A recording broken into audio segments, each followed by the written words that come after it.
Martine était très souffrante à la fin des années 2011, elle est décédée en 2012 et c'était un processus un petit peu complexe, mais nous avons fini par parler de sa disparition et parler de mon envie de présenter une rétrospective de son travail pour l'inauguration du nouvel espace de la Fondation, parce qu'il était déjà décidé à l'époque et de son vivant que la Fondation devrait déménager.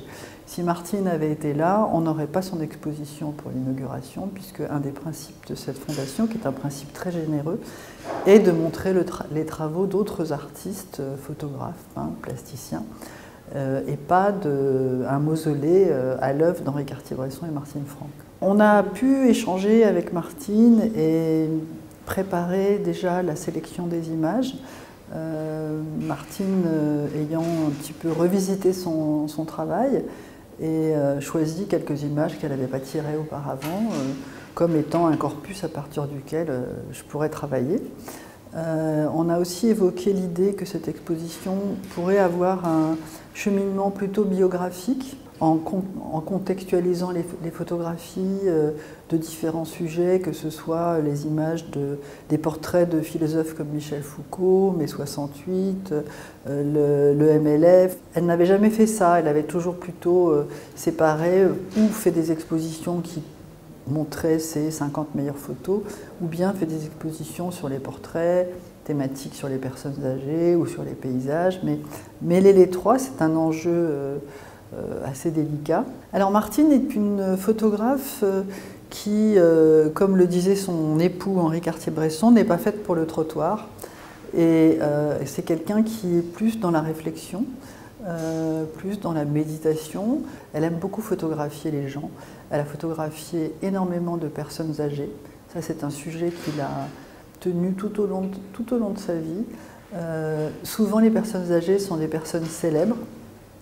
Des portraits comme ceux d'Albert Cohen, d'Arpad Sénèche, de Lily Brick, et j'en passe. Elle passait d'un hospice à Ivry à une manifestation des Petits Frères des Pauvres, où elle a pu photographier énormément de personnes âgées avec vraiment toute l'empathie qu'on lui connaît. Donc ça c'est un axe très important. Sinon, elle a toujours été très intéressée par la matière, par la pierre. Elle avait fait une thèse sur la sculpture et le surréalisme. Et elle a commencé sa carrière de photographe en faisant un livre sur Étienne Martin dans son atelier rue du Pot de Fer notamment. Et la pierre l'a toujours intéressée et on voit de loin en loin dans l'exposition des images qui sont des gros plans, souvent de statues, de pierres, de stèles dans des cimetières, pour arriver finalement à la fin de l'exposition à un mur de grand tirage quasi abstrait en Asie, qui fait face à toute la série qu'elle a faite sur la réincarnation des Tulkus au Tibet et au Népal.